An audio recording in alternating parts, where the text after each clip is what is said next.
Yeah, I've only been in hot springs in the States. Okay, yeah, Yeah. they're the best, and I like longevity. I think, yeah,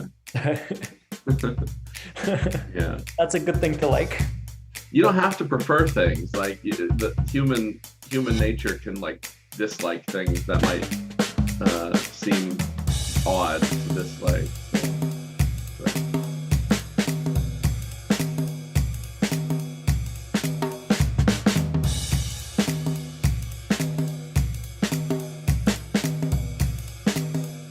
So then I said to Woody Allen, well, Camus can do, but Sartre is smartre. Boggles the mind, doesn't it? How's that supposed to make me feel? Hearing, vision, basic cognition. Yeah, I actually, funny thing, I've been having some conversations recently, which probably tie back to what we've been talking about so far. And I say probably only because the last time we talked was a while ago, and I can't fully remember what we talked about. So it was actually right before our meeting right now. I was like perusing, like scrolling back and forth the video uh-huh, of the previous episode, just trying to like refresh my memory. uh-huh. But so I've got some ideas of like Yeah, yeah. So what have you been curious about? Yeah, I'm curious to know I what was you've also going been. to ask you about like, if you had any thoughts about like where we could go today, but Yeah, yeah, I do as well. Yeah, so we can. I like kind of starting here. This is yeah. cool. Yeah. Um, So what do you has been alive for in your mind? Yeah. yeah, for me, I think what I'd like to talk about is the totalitarian impulse Oh, and nice. Okay. um, how Wow. how our sanity, our very sense of sanity might actually be directly dependent upon how we orient ourselves toward not uncertainty, but the possibility of uncertainty. And so I can expand more on like what I mean by that once we get into it. But I just, those are the buzzwords I want to throw out there for now. Wow. Yeah. So that's interesting. So totalitarian thought patterns or a drive or something like that, an ideology or like even maybe an archetype of totalitarian humanity or something like that. And then um the other thing you said was kind of different. Can you maybe elaborate a little bit more on that thread? Yeah. So I'm drawing this from a conversation I had recently where there was a very subtle but very vital distinction that was made between um, living without doubt as opposed to living without the possibility of doubt. And it's possible to live without doubt, but it's not possible to live without the possibility of doubt unless you sacrifice your sanity. That's sort of the argument that I've got. Yeah, so I love both of those. I think both are really, really interesting and cool.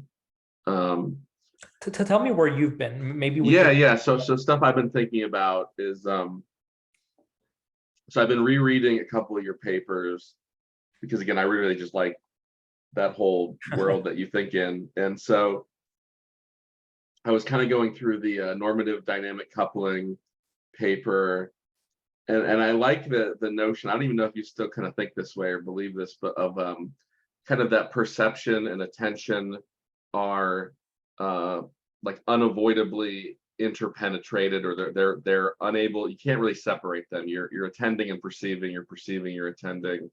And you were in the paper like contrasting that to representationalism, which I think is interesting, but also like very, very insufficient logically to like explain human nature or something like that. So I'm already on board with an activism in general, but I like that idea of attention and perception. I thought that's really interesting because then you go on to try and in your another paper I was reading reintroduce like telos to a kind of actually that ties into your doubt idea because there's a scientific kind of skepticism towards certain maybe aspects of reality that they're so wondering like what you can and can't doubt is I think always philosophically interesting. Mhm. And then I also just to throw this in there as well, Mhm. um, I've been thinking a lot about how interesting it is that humans as an animal, kind of as the Aristotelian like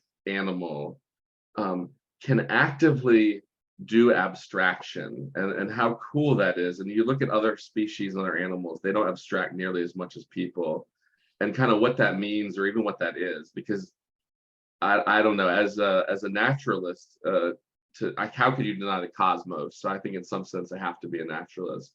And then the idea, like I love that you can, especially in learning situations, and just say like, we want to abstract here. And I thought that also kind of tied into, because you probably used the word problem in the framing paper like 50 times or something like that. So it's abstraction and problems, but in a concrete way. I don't think like it's really the idea that a concrete being can abstract is just kind of yeah, I find that really interesting lately, just Very onto cool. logically or something. Yeah. Okay. So I've got a bunch of thoughts flowing right now. So why don't we start with normative coupling, just that concept and what it means, because it's essentially a different way of talking about optimal gripping, but it's a little more fundamental, we might say. And then we could talk about what a lack of normative coupling, or a loss of a sense of grip over one's own world, in the context of human experience, might actually look like, and what that entails. And we can use repetitious distress, or in the Freudian, original Freudian term, right, repetition compulsion, as the case example of a loss of normative coupling. And then we could talk about abstraction as a narrative phenomenon, and how that ties in with the phenomenology of perception. That's how this is getting organized for me right now. How's that sound? Okay, no, I like that. I'm really curious about where you want to go with that, because it's really a cool idea of normative dynamic coupling, because it creates quite a rich environment from which to imagine an agent from, or within. And then yes.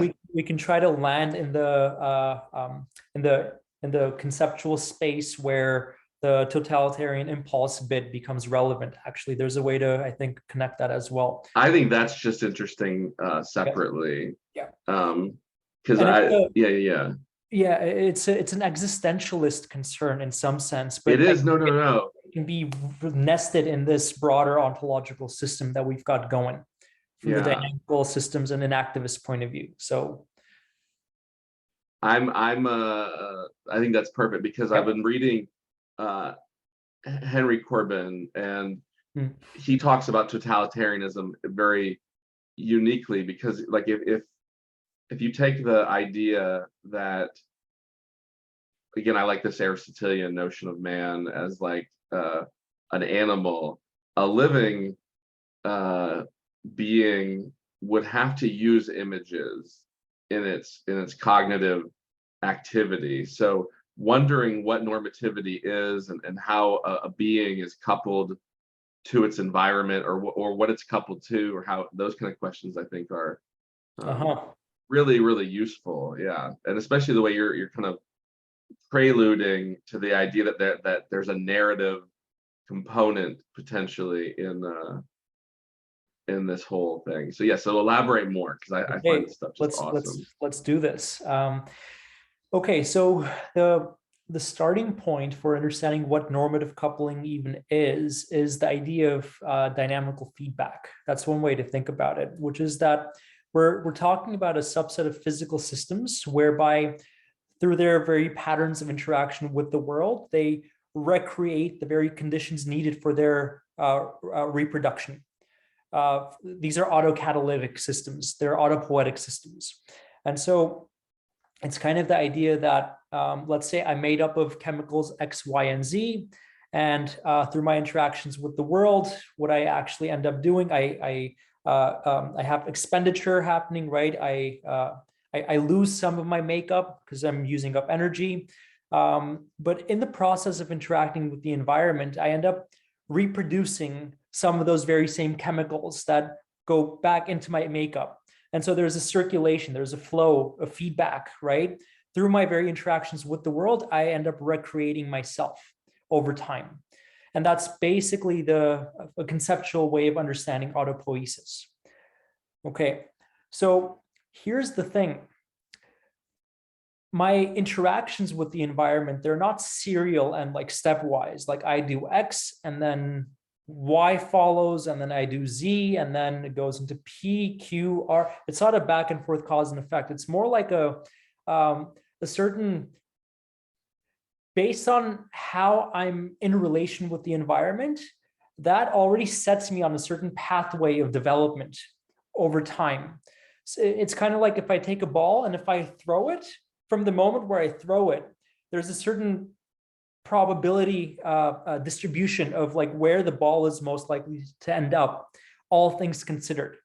And that's the probability space, right? And there's a certain path that's going to be traversed, right? In all likelihood for the ball to get from point A to point B. So me being dynamically coupled with the environment, it means to be such that my interactions with the environment are going to be non-random, and they're going to probabilistically land me somewhere in the interaction space, let's say.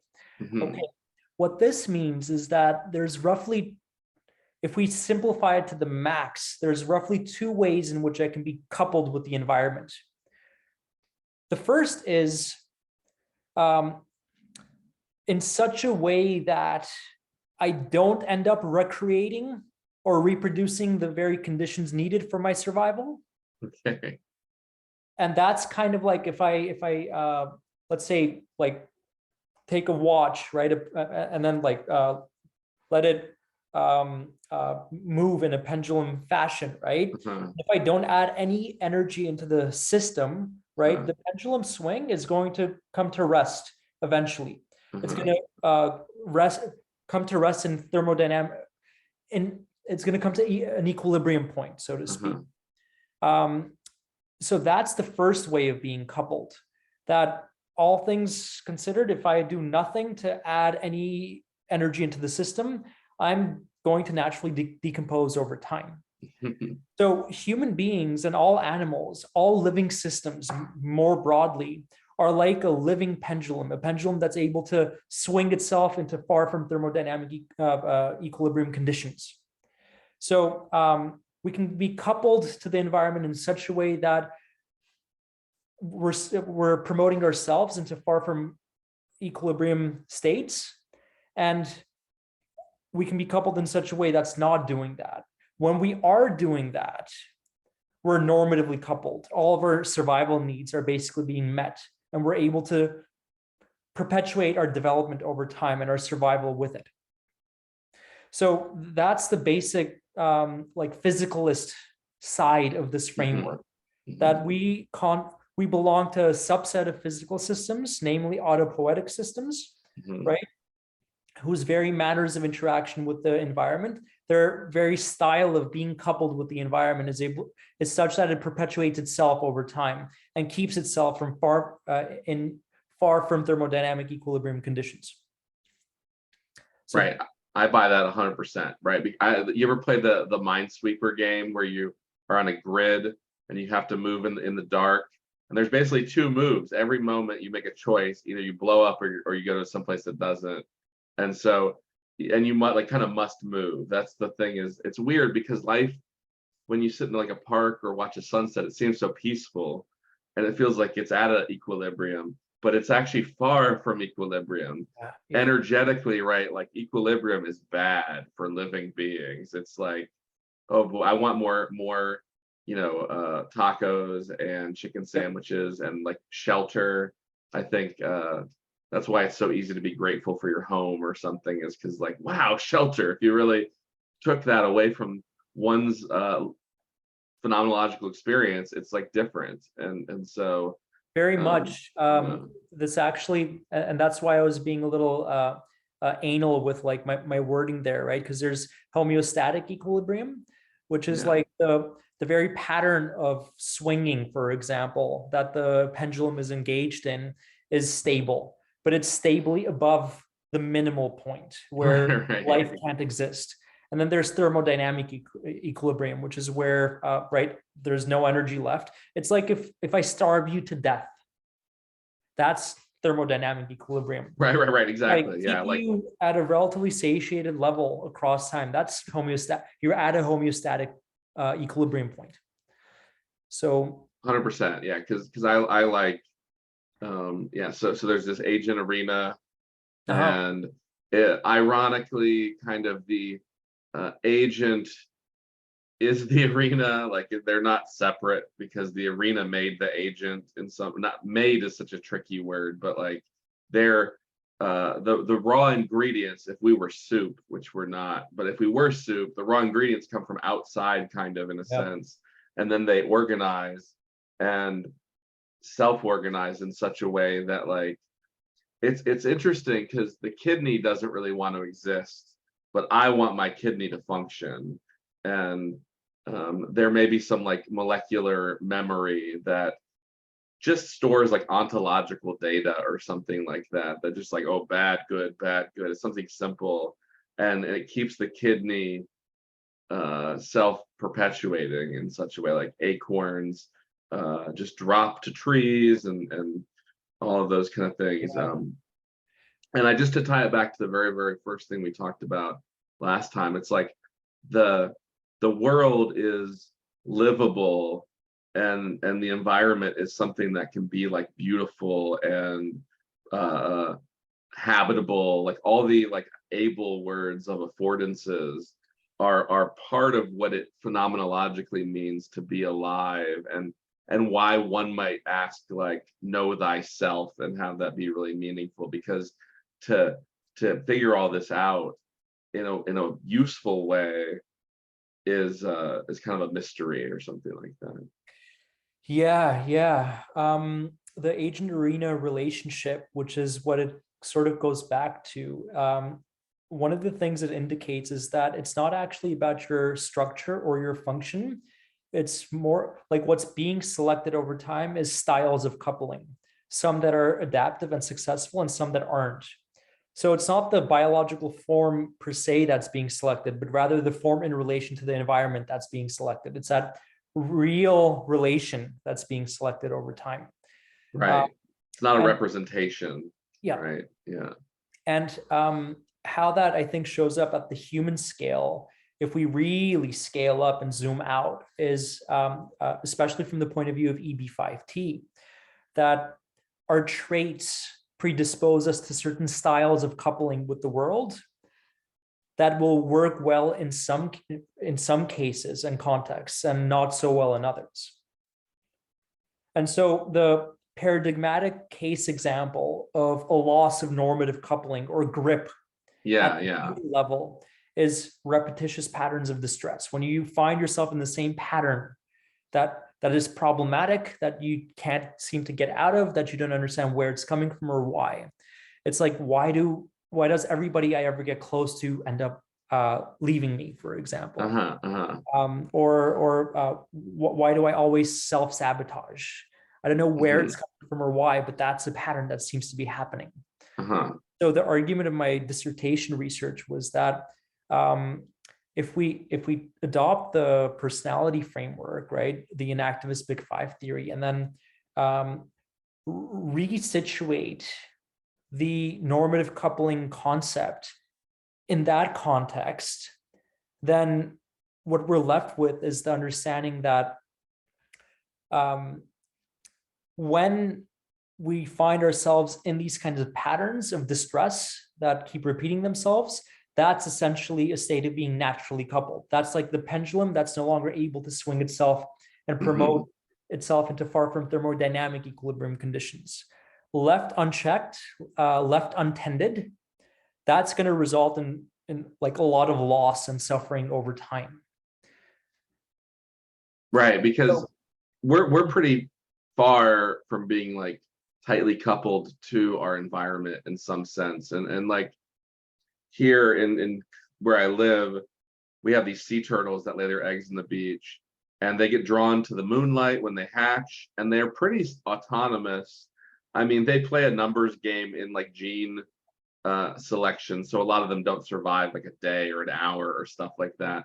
But the ones that do really have like instincts, and they're not so separated from their environment by their extroversion or their openness or their personality. Really, personality is highly social and highly historical in some sense. Like, so it's really interesting for a being that's kind of, again, far from nature in some sense, but wants to optimize to nature or something like that. Yeah, and just to sort of concretize this a little bit, one of the participants in my study, essentially the kind of trait profile they were coming in with was that they were quite extroverted, more than they thought, actually.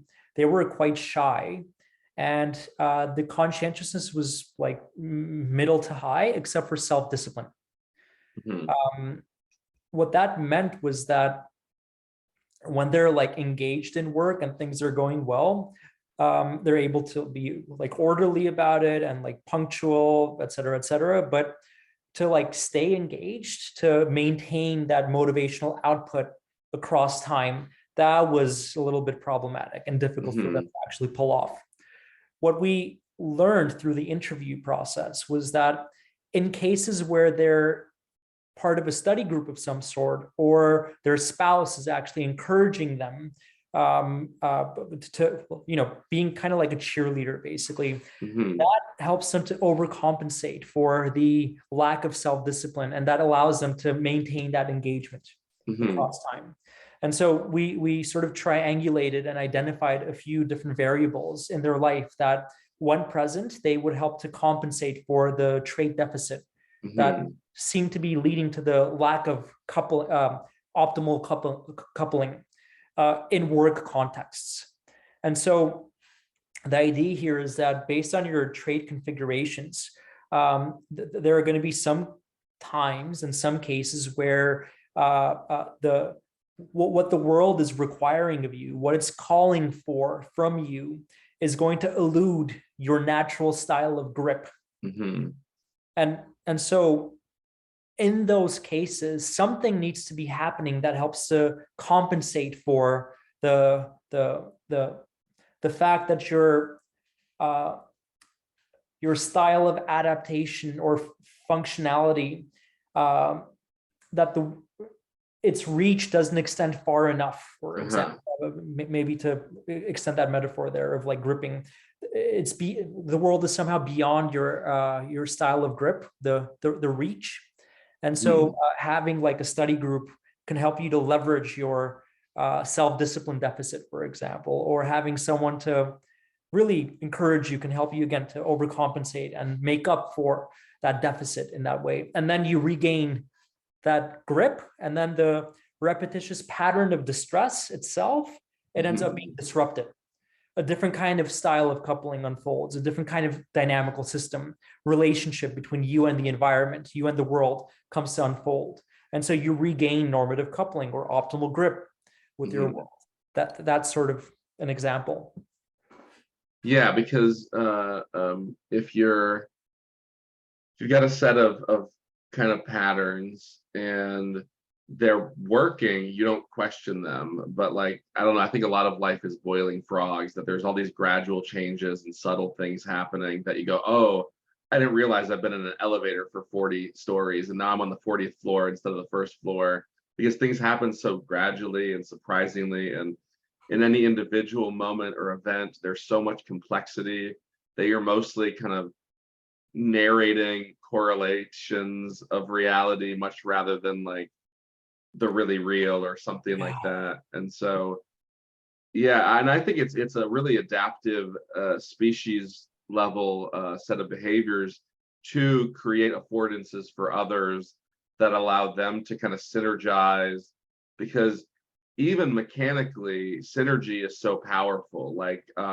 levers and pulleys. Did you ever like that when you were in like grade school and they're like, oh, we're going to teach you about why, a wheel with 6 pegs can lift a horse or something like that on a rope. And you're like, what? That rope is not strong enough. But because of synergy and the way affordances kind of create, 99% probable kind of forward moving paths in the environment, I love It's that point. Mhm. yeah, because The it's real. Yeah, it's go ahead. Yeah. the distributed cognition dimension of this is vitally important. So a couple of things there. One of them is that um, it is an example of or a case of boiling frogs, because the kinds of dynamics that are problematic that are unfolding before you are taking place at the time scale of months, if not years. So they're trait level dynamics, they're not state level dynamics, so it's Mhm. hard to see with the naked eye. And so what the personality framework helps to do is to um, that's what I meant by we scale up and out, so as to see what dynamics are unfolding across the time scale, not of like minutes or hours, but of months and years, basically. Mhm. That's where those problems exist, at those time scales. So this is a good way of diagnosing and really thematizing those kinds of dynamics, the large scale dynamics.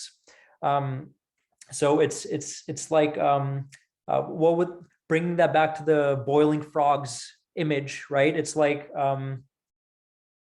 you take a frog and then you like show it that that's what's happening, or you showed videos of like, yeah, you're basically showing it taking a video of the process and then fast forwarding it and Mhm. then showing the frog the fast forwarded video so that it gets to see the whole picture, Yeah, basically. yeah, Yeah. because that's why I think humility is so embarrassing to experience, because you're really seeing a bigger picture than you're used to when you're about to make a change. And you could be really embarrassed by like past patterns or Mm. past relationships. Maybe you had affordances through social networks, and being able to kind of think on that scale with a kind of openness to it that isn't embarrassing. Because like a frog doesn't want to realize it's been caught being boiled by the world, so to speak. Yeah, yeah. Um, so yeah, so there's this I dynamic love that. coupling, and it's happening across kind of like weeks and episodes, and big scale. Um, so yeah, so what else would you like to say about, again, I love this stuff. I Well, think the embarrassment factor is also really interesting, and like pride and humility. yeah. Those are, and like taking that back into the distributed cognition point.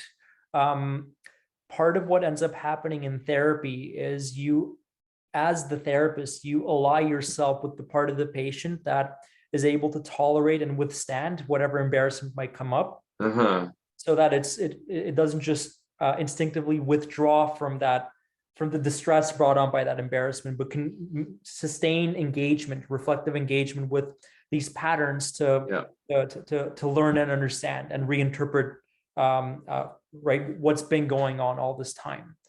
And so that's, I think, part of the function of the kind of distributed cognition that's taking place in therapy. You're encouraging, and this goes back to the last point that we discussed, I think, in our last conversation.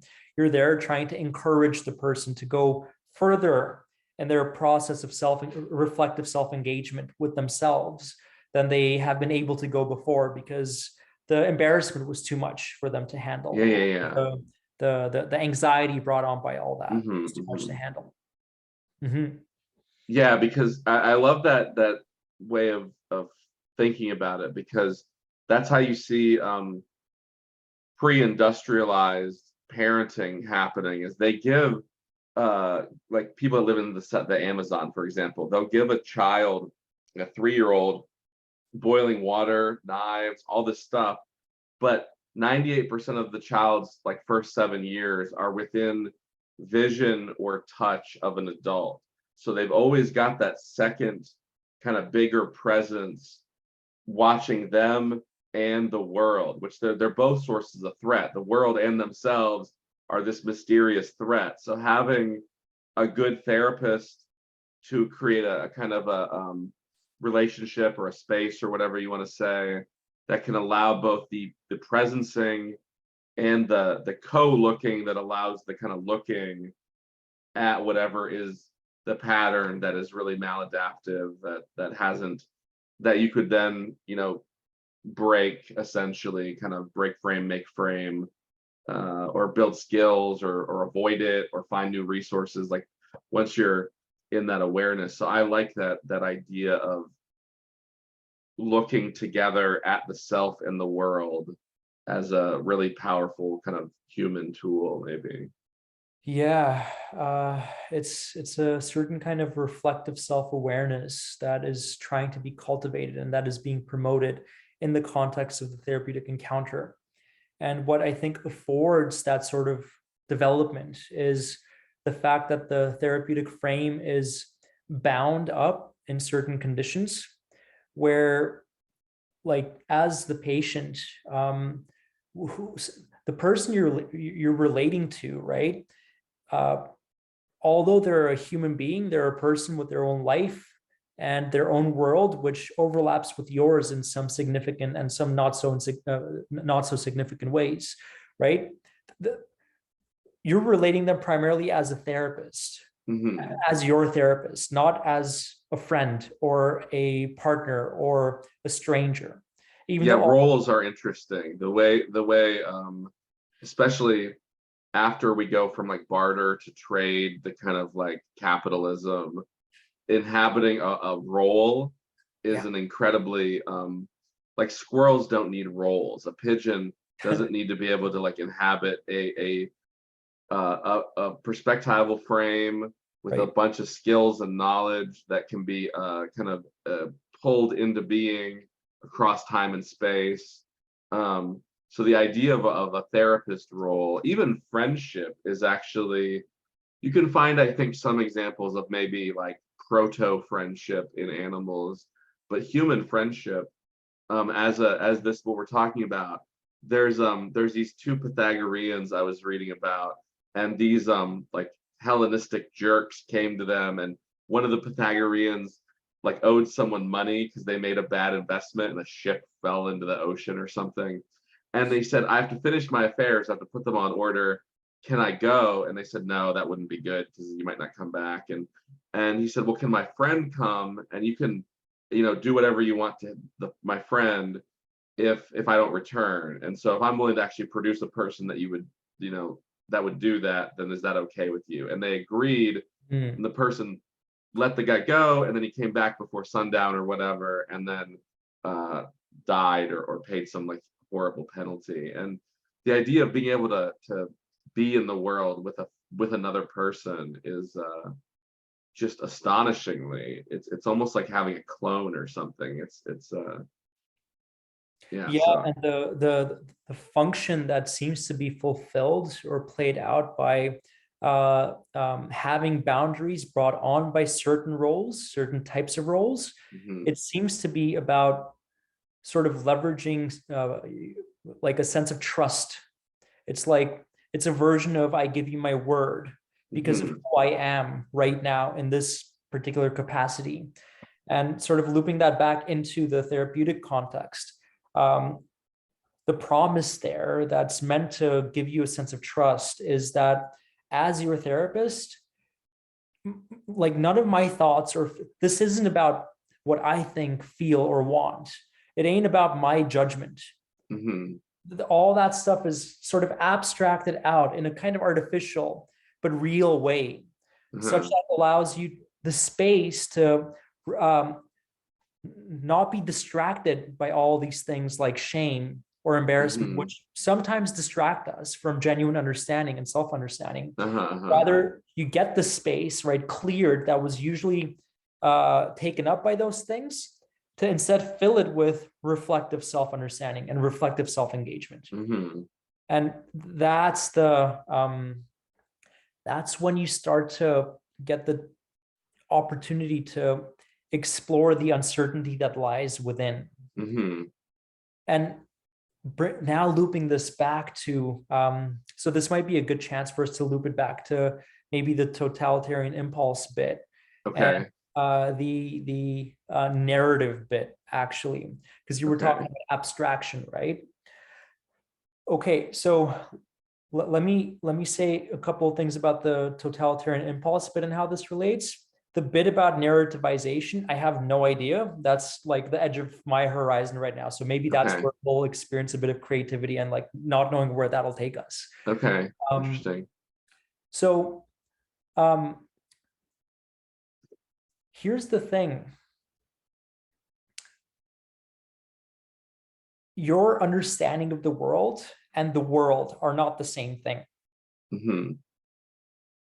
There's an impulse within us to conflate our understanding of the world with the world itself. Yeah, isn't that funny? John Yeah. talks about that in his Meaning Crisis series when he says a model can be about properties that it doesn't possess, which is confusing to a social animal that doesn't realize how abstract its thinking is, I Yeah. think. And so, yeah, if you can actually separate, that's what I was kind of alluding to. If you can separate the fact that you're abstracting from, like, let's say your sensation or your feeling or something like that, then it's really interesting that you can have that awareness. Yeah. Again, I'm still not entirely clear about the abstraction function there, though I can see the ways that it kind of plugs in the way that you're saying. Yeah, But let's follow your totalitarian language yeah. and thread. I think that's really interesting. Yeah. Let's follow my totalitarian impulse for a No, no, moment. no, not your Yeah, that's, I think, yeah, separate. yeah. Yeah, like we can discern between those two, I hope. Yeah. Yeah. So yeah, the thing is that, right, what my model does in some ways when it's successful is it staves off all the anxiety that can be brought on by the uncertainty of the world. And so, like, part of the incentive I have for getting fixated on my model of the world is that it helps to reduce my sense of anxiety. That's powerful. That's powerful. Yeah, I that's think good. that's a powerful motivator. Yeah. And I learned that. We were talking about, just very briefly, like yes, when we were talking about therapy, I learned very consciously like how a lot of human behavior is like kind of sublimated desire to avoid things that cause fear. And I don't think I ever acted quite that fearfully, but it's just in everybody. And you're like, oh, fear is motivating a lot of human behavior. So great. I just meant that, like, wanted to just say that as an act of Absolutely. love and friendship to share my life or whatever. But yeah, so go on, say more, please. The fear bit is interesting because fear and anxiety aren't actually the same thing. They're not identical. Okay. There is a Because distinction. an anxiety, a source of anxiety could be real, where a fear could be imagined, or It could be, I think, both. That could apply for both fear or anxiety. that's probably But true. fear is what happens when you tune into the threatening aspects of anxiety. Because anxiety, Yeah. Gotcha. no, that I think that's a little wrong too. It's a little tough because what happens first, I think, is right, you've got your predictive processing happening. And past a certain point, when you reach the edge of your horizon, things start to become increasingly more indeterminate. And that uncertainty, as it explodes, right? There's a kind of combinatorial explosion moment, right? Hmm. Where there's a lot of uncertainty that kind of rushes in. Hmm. One way to interpret that is that that's good because you can't predict how things will go. You can't predict that they won't go well or better than they currently Hmm. are. So that's the promise of uncertainty. And that usually, when we're attuned to the promise of uncertainty, we're actually captured or captivated by feelings of enthusiasm and excitement and interest, maybe some awe, curiosity, things like that. Yeah, like playful. Yeah. Exactly. When we get attuned to the threatening aspects of uncertainty, because again, since it's uncertain, I can't predict that things won't go poorly. And that's a threat, right? So Hmm. that's the threat of uncertainty. Anxiety is sort of like, is it going to go poorly or is it not going to go poorly? Do I orient myself defensively or do I not orient myself defensively? Hmm. Anxiety is what the hell do I do? Fear is, if I don't do something, I'm going to pay a price for this. Hmm. And so you could be anxious without necessarily being afraid, though the two Right. tend to come together. And you Right. could I could be afraid. anxious if I'm about to like win a lottery or something like, "Oh, what am I going to do with this? I'm Yeah. overwhelmed by the complexity of the opportunity, actually, not the pain. Yes. Whereas I'm afraid of like falling into a pool with a piranha or something in it. Yes. That's a threat, and it's not that I'm a lack of cognitive processing, so to speak, in the same Exactly. way. Well, so now let's follow this to the totalitarian Yeah. um, Yeah. And language. so the really cool thing is that when you look into the humanistic psychology literature and the existential psychology literature, the kind of claim that they tend to make is that anxiety has a privileged status as a certain type of emotion compared to the other emotions. They love anxiety. The Yeah. existential dread is like a real, because it's almost like a pessimistic kind of way to look at the combinatorial explosion in some sense, is a kind of dread or a Well, I think I would actually argue that it's a realistic way and actually an optimistic way of looking at it. okay, maybe, yeah. And it's counterintuitive at first, but uh, let me give you my best argument for that. Okay. We're on the side of the humanists here, right? Typically, especially from the standard sort of mainstream psych perspective, anxiety is seen as a symptom among many others that needs to be reduced. Anxiety is bad. And that's right. By not having anxiety, that's good and you're healthy. Right. If you take Napoleon command and control thinking into the emotional human spectrum, it's a bad one to be like avoided or diminished or whatever. Yes. Sure. Now, the existential humanists basically reframe that entire phenomenon or rather its meaning, and say that no. If anxiety is what we experience in response to felt uncertainty, then when we're anxious, we're at the edge of our horizon of understanding. That's where the determinacy of our frames of understanding sort of begins to end and dissipate.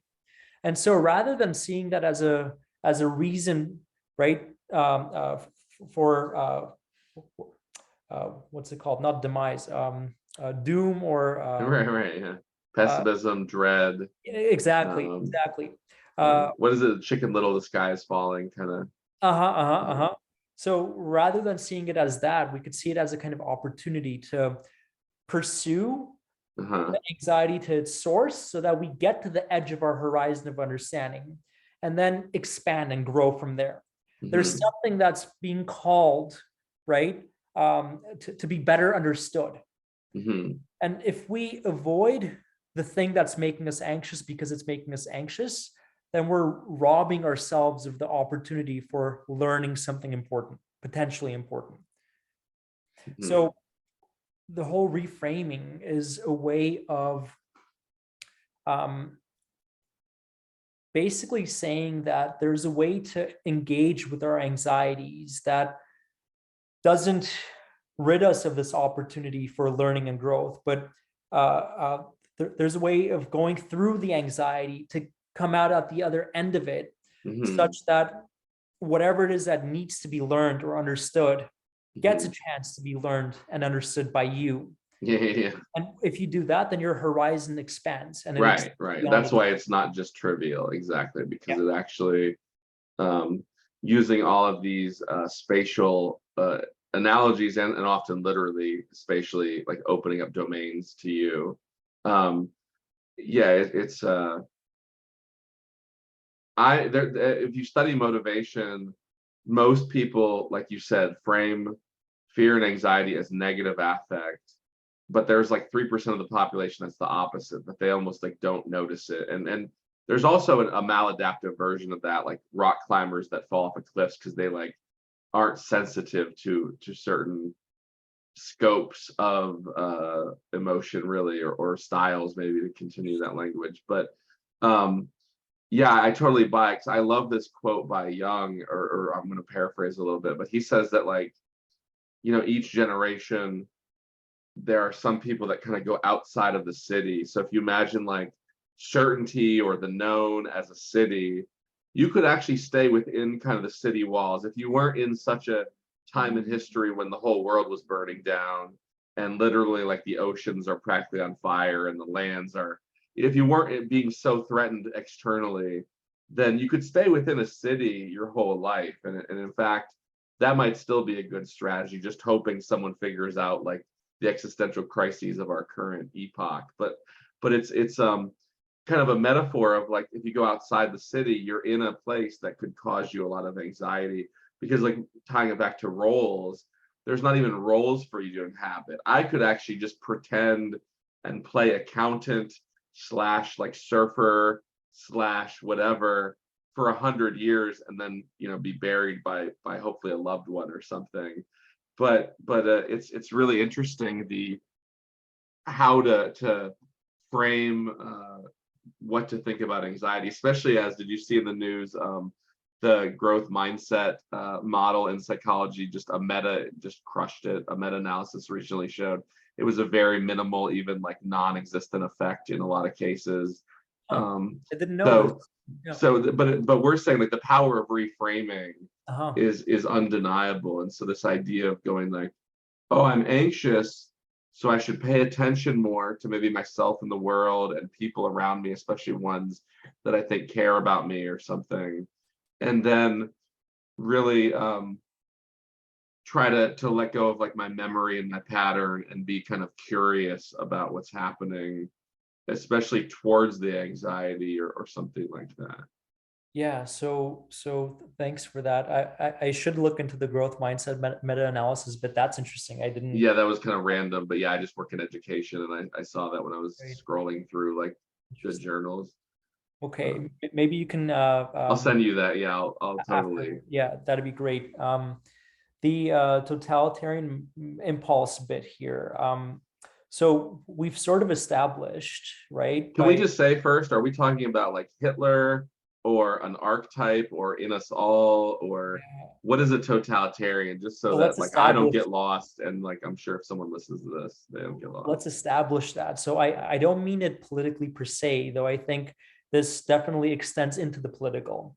I also don't mean it archetypally per se, though it definitely extends and permeates the archetypal.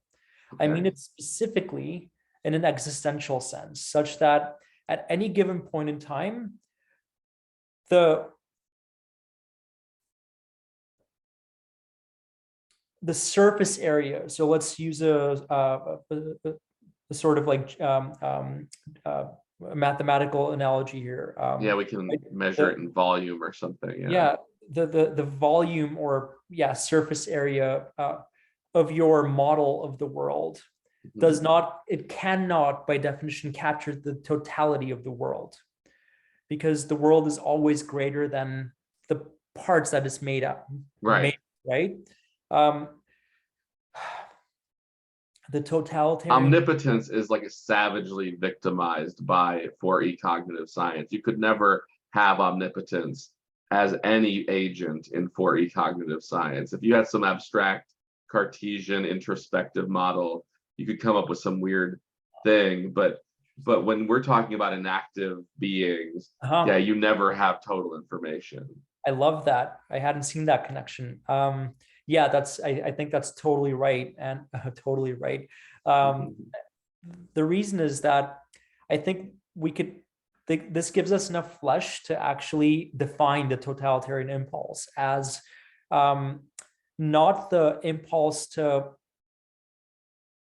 it's essentially the impulse to try to reduce the possibility of uncertainty itself.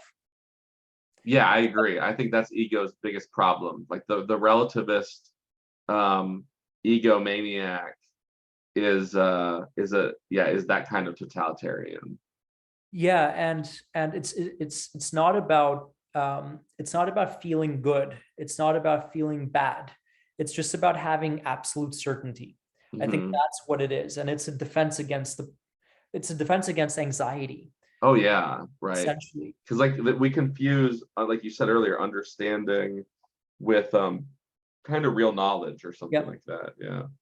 And I think the insight that I recently sort of came to was that as far as I've been able to think about it, I could say that it's likely the case that at least some, if not most, if not all of the various disorder categories that we have in the mental health world, they're variations of the totalitarian impulse taking hold of the psyche, essentially, where what's happening is the psyche is being oriented with respect to uncertainty in a particular kind of way, such that tries to eliminate the possibility of uncertainty altogether. And that takes shape as a kind of avoidance. And that's what you get in fear, like phobic disorders, anxiety disorders, and mood disorders. It's also, I think, what you get in various personality disorders in different ways, where like some aspect, the possibility of uncertainty in some sense is it's trying to be foreclosed by the person. That's why they've gotten caught up in certain cycles of avoidance. And like in bipolar experiences, as far as I've been able to tell, there's a kind of cyclicality and bipolarity of I get right, the positive space of opportunity, right, is what overtakes me at first, at the neglect of threat and the necessary conscientiousness that has to go in to protect myself against the threat of the future. And then once the positive emotion runs its course, I'm left with an overwhelming amount of work that I procrastinated on earlier. That's way too overwhelming for me to deal with now. So I'm going to withdraw and retreat into depression, basically. And when I come back out of that, again, it's the opportunity and promise of all these possibilities that's going to hit me again. And I'm going to go on this Ferris wheel of bipolarity, so to speak. And what's happening there is the foreclosure of a certain kind of necessity to like deal with uncertainty, to withstand and tolerate the anxiety that, right, doing work and guarding myself actually requires. And the consequence of that is procrastination. You just procrastinate on things that you know you should be doing, but you put them off to the future so they don't get done, and they actually grow out of proportion over time. So you just like bury yourself, and you bury your head under the sand. And so I think that's like a version of uncertainty being sort of like blocked out, foreclosed, in a very pathological way, because it's not even uncertainty, but the very possibility of uncertainty is what's being attacked here.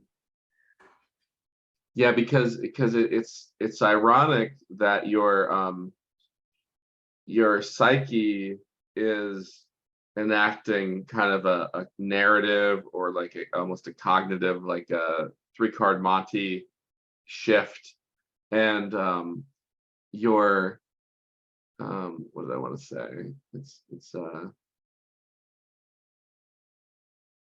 your failure to be able to tolerate the ambiguity is what's actually like turning you into a cycloptic kind of personality. It's creating kind of a mono frame. Where I heard this kind of non-theistic Christian theologian describe kind of philosophy in the West as very like monochromatic or monotonic, where you want to be polychromatic and polytonic, like a musician that can play 10 styles well and in a coordinated fashion. So that's when you start to talk about complexity. But when they can do that, they can create something that like just feels like beauty, feels like a good kind of beauty.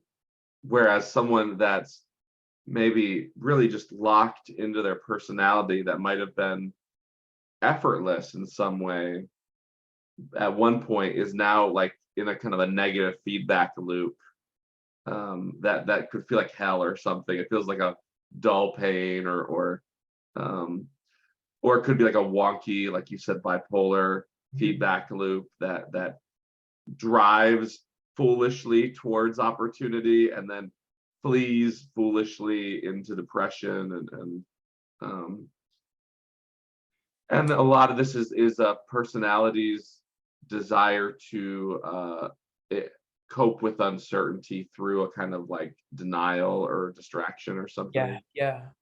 Mhm. And do you think the argument as it's been laid out, does the terminology, like, do you feel like it fits well, like the totalitarian, right? I'm using that deliberately, that it's right a Uh, completion of your understanding of being with the totality of being itself, such that is there to eliminate the possibility of uncertainty. yeah, Do you no, think I that? think like the Greeks, I think would say it's like arrogance, Yeah, and right.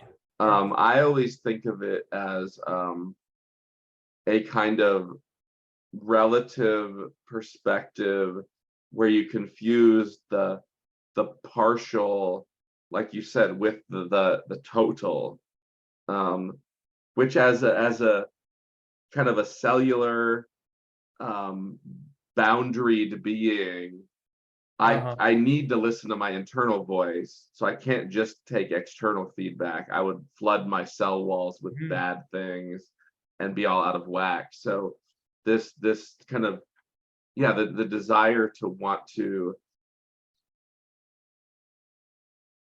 and also as a social being, like just it's good to hide your shame, I think, because if my reputation matters for like a social reward that's like a shared bounty, then me looking slightly better than I am is very like unconsciously attractive, because when I make mistakes and they're not caught, I might be seen as smarter than I am or more talented or something. And that might give me better mates, better like position in line, stuff like Mhm. that. So there's a lot of reason for me to like kind of create an egoic narrative that my point of view should be like supreme in my universe or something like that. Because like, do you know the Alcibiades or Thrasymachus in Plato? Either of those? Can't recall. No. Yeah, so the Alcibiades is its own dialogue, and Thrasymachus is the first kind of main character to talk to Socrates in the Republic. And they both kind of take this partialized view that says there's no such thing as reason. So the idea of distributed cognition or co-presencing and stuff like that is almost out of the question to someone that thinks they're a desiring being that should Uh-huh. impose their desires on the world. Um, so yeah, I buy this 100%. That um, I Like, would not, like, to me a totalitarian is so like messily intertwined with like Italy and Germany and stuff like that. But yeah, they're the most kind of deluded narcissists well, in this here's the sense. interesting thing. I think conceptualizing it in this way, in these terms, like existentially almost, it can help to explain what leaves certain people more vulnerable than others to falling prey to or succumbing to the totalitarian issues in the Yeah, political yeah. and in the political social domain. Well, what do you think about like loneliness? Because you talked about trust. If I'm a really like socially kind of distant person, am I just almost like naturally going to be more prone to my totalitarian style because I'm not really getting a lot of relational feedback in my life, so to speak? Yeah, I think that's a great question. And this is where my mind was going just now, that what what seems to counteract the totalitarian impulse, at least as I see it happen in the context of psychotherapy and also in the context of like genuine friendship and things like Yeah. that, is um, like real deal logos, where our distributed cognition, right? Our speech, our jointly combined speech, right? It Mhm. takes on a life of its own. And then it leads us not to where we want it to go, but where it needs us to go, so to speak. And I think what the totalitarian impulse ends up doing is it impedes the spirit of the logos It has to, yeah. from guiding people to where they're meant to go based on who they are and where their horizon of understanding begins and ends. And what this means in a practical sense is that, like, in psychotherapy, right, you're essentially helping to promote a certain kind of mindset and attitude and orientation within the person, for the person, toward aspects of their own self, like their family life, their relationships, their own malevolence, the malevolence of others, things like that, that they just don't want to talk about, that they don't want to revisit or make contact with. And they don't want to because they don't know how that'll end for them. But the calculus, the basic calculus of the trade-off is this, that for a long time, they've been placing the bet that it's less costly to not go there than to go there. And they placed that bet and it didn't work out for them. Right. Life brought them to a point where they've realized that, man, the costs of not going there, you're not only paying the cost now, but it's like there's interest on it. And then it accumulates over time. And now it's okay, it's affordable, but later on it becomes very unaffordable. Or maybe it's that later on it becomes more affordable to actually go there than to keep avoiding, than to keep foreclosing.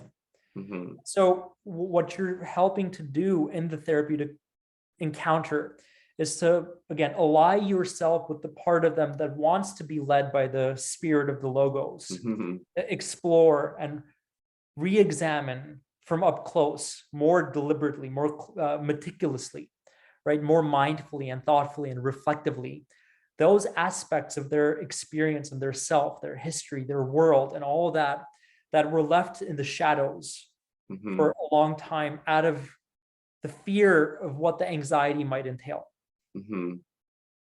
I buy it. Yeah, I buy it 100% because, yeah, again, like what it means to be a human.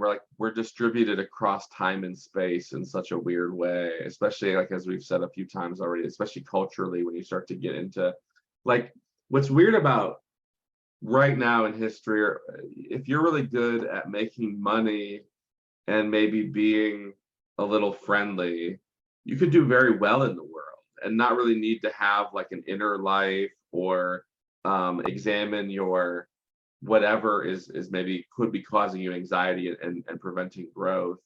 And so it's easy to overcompensate and kind of self-limit and not realize that you're self-limiting. And yeah, I think just when you start to cultivate the attitude to say, oh wow, like being honest with myself around others, trusting other people as being honest around me, yeah, like those kind of like impulses, whatever was holding you back, it's powerful. And I think just because life is combinatorially explosive and so complex, you should want to like always be trying to counteract that tendency to fall into your own shadow, so to speak, just because we use that word already, or be in this partial view, or the opposite too. You could be so reflective that you're not actually engaging emotionally with what's happening, or both. There's a spectrum there and another pole, I think, that but yeah, in general, self-reflection is really good. And definitely what you're saying, like openness to the limitations of one ego that one isn't really willing to acknowledge. So from how I'm hearing this, we're actually starting to broach the topic of self-deception, actually. Yeah, for sure. And, the varieties of self-deception that can come over people. And the bit here that's interesting to me is how you put it, right? That like you can be reflective in a sense where you're emotionally disengaged. And I think that that's a version of not actually being reflective. Right. That's what I mean. Yeah. That's what I mean. There's a genuine way. Yeah. Like, yeah, I can experience a thought feeling very consciously and with very presence, or I can experience it almost Absolutely. as like a second order phenomenon. Like people can be so in their heads. So what I was going to ask is like, how do we account for that paradox? Is it just a terminological issue that because right, there's a kind of contradiction there at play now. Uh-huh. How can you be reflective in a way that's not reflective? Because that's what we're essentially saying Yeah, that's yeah, an yeah. example of. And I think the way to get out of that dilemma is by making a particular kind of distinction that the phenomenologists make, which is that the world as encountered through our conceptual frames that we've acquired across development and across our lifespan, by way of the natural attitude, as the phenomenologists talk about it, right? And the world as encountered in perception in the original sense are not the same world. Right. Yeah. And I think that's what can save us from this little issue here, right? Where even though by being a little friendly and being good at making money, you're getting by in the world well, it's not the world in the phenomenological sense that you're getting by well in. Right. It's the world in a kind of abstracted out sense. What you've done successfully is abstract out from your Right. Now I'm in a narrative. okay. I'm actually in like a myth where I confuse myself as being in like a solipsism or something. But it's not true, because I'm only ever participating in a greater reality. Like we said at the very beginning, there needs to be a normative coupling, and when that decouples in that certain way that we were just saying, there's a huge risk for a kind of So this is cool. I think we're onto something here, and it's something like I haven't articulated this yet for myself. Can we describe where we're at right now? Like, what are we seeing at this particular position in the conversation? We're onto something, but like, what is it? How can we plot this bit out, chart out this bit of territory? Because it's a little dark to me. Okay, let's think about this. Yeah, so we're talking about how when a person can be kind of stuck in some kind of pattern, they can look at the world with another person or be more open to the uncertainty. And then there's like maybe another type of person or another stance where they're thinking they're doing that. This is actually, I would call it quasi, you'll like this. This is a technical quasi totalitarianism, because Okay. or quasi healthy functioning, if you like the other end of it. Maybe that's almost better, because it doesn't achieve healthy functioning, but it feels like it's trying to be more reflective as a stance. Are you talking about, okay, let's slow down a little more now. Are you talking about the fixation on your autobiographical sense of self, like the narrative dimension, or what? It doesn't have to be. It could be more of your sense of self, I think, or from your sense of self. But because we talked about the kind of person that's too cut off from the sense of the whole, that they confuse themselves with the whole. So that's a kind of totalizing thing. And then like the solution of that, or a better stance, was being more self-reflective and more open to self-reflection.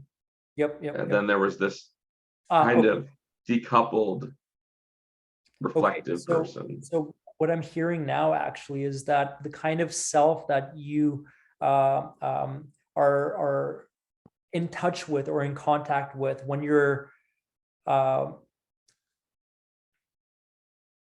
divorced in some sense from the world of perception, as such, it's the kind of self that's actually disembodied. I think it's the body that's picture, because like that's what the phenomenologists have been emphasizing, like ever since the start, right? Where we are embodied, our being is embodied, and in order to bring ourselves back to the world as it's lived, not the world as it's understood from the theoretical perspective of the science. Right. And that's interesting, because I think if people are afraid of uncertainty and they're willing to almost like double down on their perspective, that's a dangerous place to be.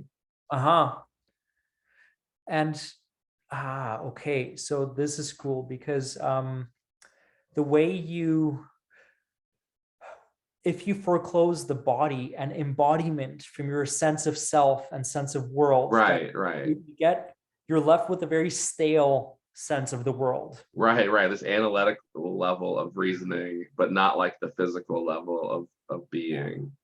Like there's a difference between eating because you feel hungry versus eating Yeah, because exactly. time to eat.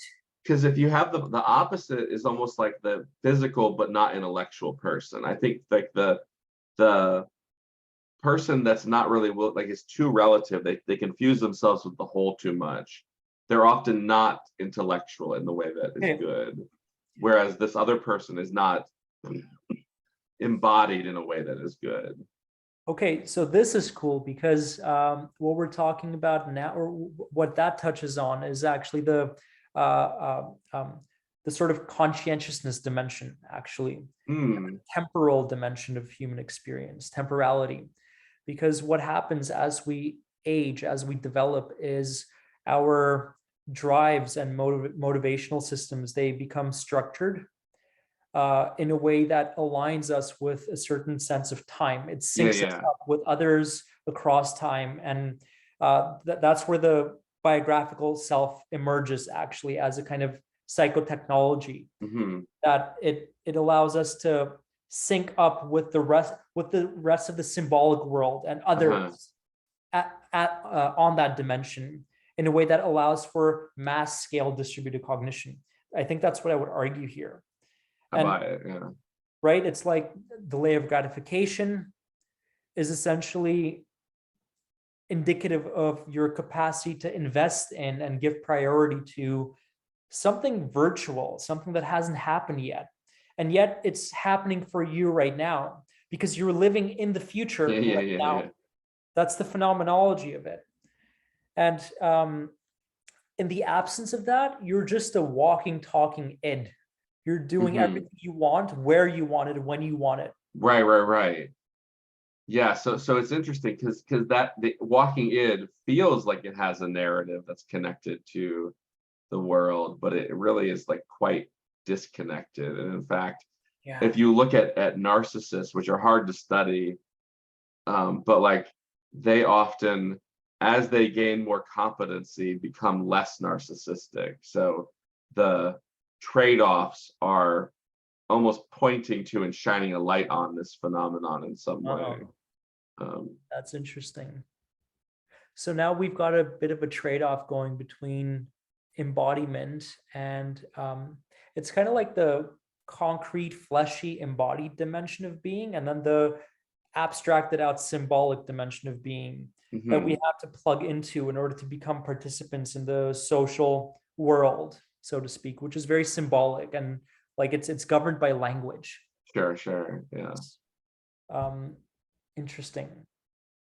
So would you say then that the way society and culture sort of like shape us, for example, across time, it leads to right, overemphasizing the symbolic and then being too abstracted out from our own experiences so that we can participate in this shared symbolic world? It's interesting, right? Yeah, it's interesting how that might be a challenge to a being, the sheer complexity of it. And in fact, like that's why I love like the Song of Roland or Gilgamesh, because I see these like kind of primordial epics as this really succinct way to almost hand an image that is not only laden with roles and therefore like potential identities to really inhabit, but also how they relate to each other hierarchically. So it's really cool that if you and I were like the 8th generation of 200 people, and our prior generations had kind of figured out a social order, they could bake it into a song or a story or a dance or a drama, and then kind of transmit that to children and adults, and also preserve it in themselves to where like a set of roles that works is able to be participated in by a culture. Because again, it kind of solves that problem of the complexity of being when I can just be in a role that works in a group or whatever. And I think we also like lack that. I think we have like the technocrat, the like YouTube star or the social media personality, the rich person, maybe the beautiful person. There's a few kind of roles you can inhabit, but compared to like most eras that had like intact towns and cities and burgs and stuff Yeah. like that, we don't have that kind of image to participate in. Like we have the Christian story, we have like the American story or things like that, but the richness of roles, I think, is really that's why I think it's cool to like learn your role. Even kids like that almost naturally. They love like, oh, pretend to be a pilgrim in Thanksgiving, which I know isn't like a Canadian reference, obviously, but that when you are a role, you don't worry about the world as much. Like if I was a great boxer, my actual anxiety goes way down because now I'm a somebody. Like I'm not like an ambiguous person in the world or something. So we're seeing two different, distinct but probably interrelated sources of anxiety in some sense. The anxiety of not knowing who you are relative to others in a Yeah. smaller sense, and then the anxieties of not knowing your embodied self, not having contact with your embodied self. Hmm. And like that is what happens when you get people who are like highly intellectualized. Oh yeah. Especially now that people are online and share their Yep. stories way more. You can find people that are like totally out of their body and almost frightened by it. I've seen people, they're like, when they realize that, they're like shocked that it is even an option to be like a person that throws a spear and feels throwing it or things like that. Interesting. Yeah. So maybe as we start to anticipate, where this conversation might go next, and maybe for next time, Yeah. I'm wondering about like what's coming up for me is how like when I do focusing work with my patients, Oh yeah.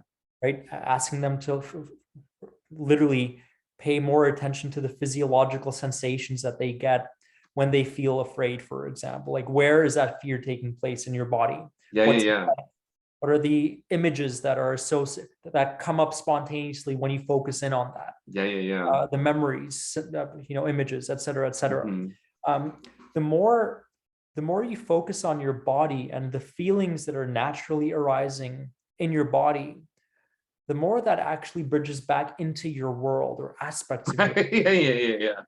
Yeah, And 100%. there's also the reciprocal side of it, where if I ask you to, when they talk about their worlds, that brings them back to aspects of their own embodiment, things that they Mhm. feel in response. And so there's a structural mutuality between the embodied self and the world of perception. Yeah.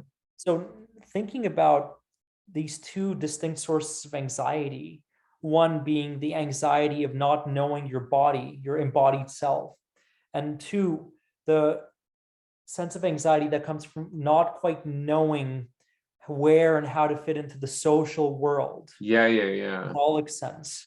Maybe that's something we could explore next time. I don't know what the hell any of that actually would Yeah. mean, but it's showing itself to me as a kind of question right now. So Okay. what do you think?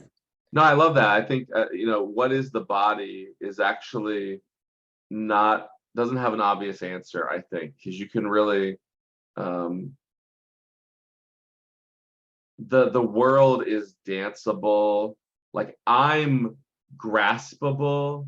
I'm other people are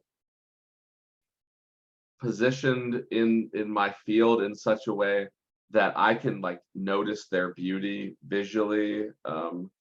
So like how the body is I think fascinating. And I think there's a sense of discovery to being an embodied being that gets taken for granted.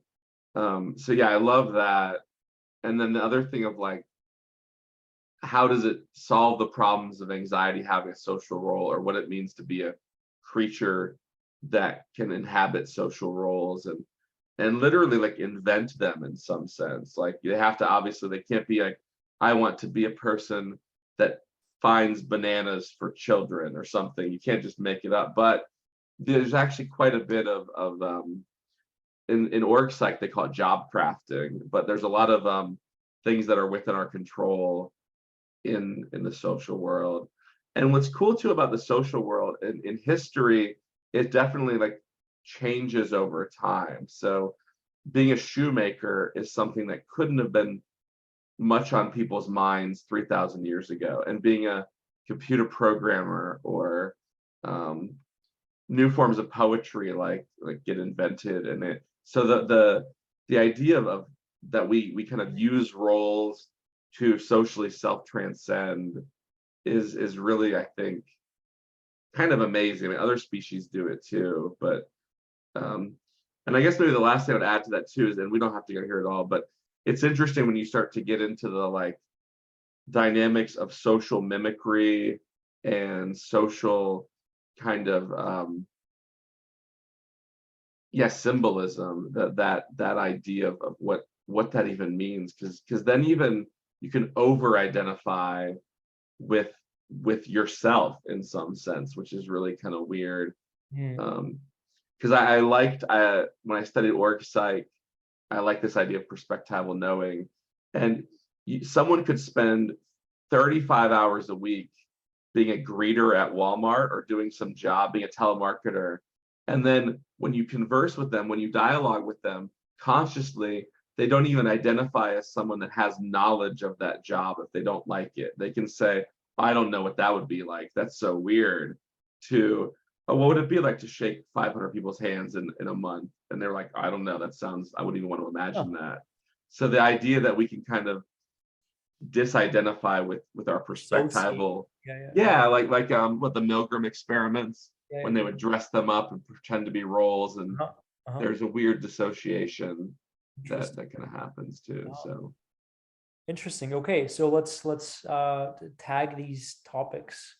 I also have some thoughts already, but like I'll reserve them for next talk. How about that? Cool. Awesome, Gary. This is, I love talking with you, and this is super fun. Likewise. Do you read much about like actual dialogos, or I know therapeutically that has to make a lot of sense, but yeah, I haven't read much about it. I've only like listened to some of John's talks and like, you know, and the recent podcasts that have been produced. And yeah, a lot of it just like intuitively and conceptually makes sense to me given my practice and what I've come to learn about like the value and the dynamics and phenomenology of like real conversation, meaningful conversation. Yeah, because like souls are interacting when that happens in some sense. Because you'd like the Republic, or also I would haven't recommend, read it. Can you believe it? I haven't read it. Yep. Yeah, I would recommend that. Also, there's this guy DC Schindler who writes on it. I'll send you that too. I'll send you the meta on the growth mindset stuff as well. But yeah, the idea that there's a type of person like this character Thrasymachus that is really confident that they know what the best things in life are, and that by a more mature person with a broader perspective that might have even had their perspective in the beginning of their life in an earlier stage, can dialogue with that person in such a way that like a common ground can start to form. And then the kind of younger person can be more open to the world transjectively in such a way that then they start aligning differently to their kind of self-world relationship, whatever that means. Right, the sort of meta modeling that's going on there. Like I'm watching you watch me in relation to my world, and I'm actually getting something from you. Right, because you're, as a therapist, are calmly watching your client live their life through their words or whatever, and that calm presence is the hopefully that trigger for the good through dialogue. The internalization of the sage. Right, Yep. Because like again, to tie it into what we might talk about next time, like if there's a social dynamic happening there, where these roles are regrowing or regenerating or whatever. So let me very quickly tell you about something that I saw at a conference recently. It was a talk where it was a doctoral student who was using the framework of autocatalytic models systems for modeling therapeutic change across I time. like that a lot. I think about catalysis all the time, right? Because a symbol, so let me see if you like this. A symbol could be a catalytic presence within a person's soul, in a sense, within a person's kind of capacity to grow, I think. Yes, and before a symbol even becomes internalized in that sort of way, I think what's happening developmentally is that you as the individual are part of the dyadic system between you and your caregiver or your mentor or whatever. There's variations of that type of dyadic system. And what this presentation was on was a way of modeling therapeutic change by way of the therapeutic relationship as the autocatalytic system. That's right. Yeah. I think that's right. Like this goes back to what the existentialists and the psychoanalysts have been arguing for, which is that it's the relationship itself that's the vehicle of change. And what happens is through the relationship, I acquire and begin to internalize certain ways of managing and making sense of my own or aspects of my own experience and my own existence. And what you see when you look at a sage is the product of that kind of relational unfolding that allows them to internalize those manners of being in relation to themselves and others in the world to begin with.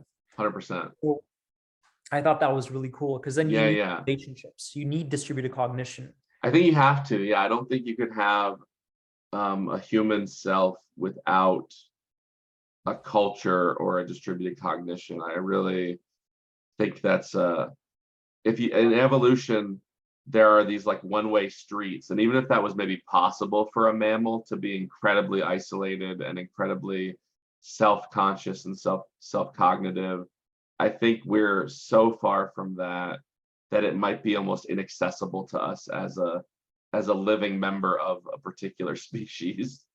So, and I love people. I think like, if we could all just not be jerks and be a little slower in our speech and our action and stuff like that, and maybe give more hugs or high fives and like, it's good. Like having more of things like you that are on your side in a very uncertain world seems good. Yeah. Future, although it can be scary at times, is maybe also full of potential and promise. Yeah. Well, that's why, relationships are the most complex almost, especially again in this late in history when we've kind of figured out nature other than destroying the planet. Like you don't have to, like you could be kind of crappy at being social most of history, but I think today it's almost like leads to this kind of alienation for most people that's like oppressive and harsh and stuff. But if you, the opposite of like, if you just have some good in your life, then you're like, oh no, the world's manageable. It's totally, like you said, an explorable place I want to be curious about or something like that. So interesting.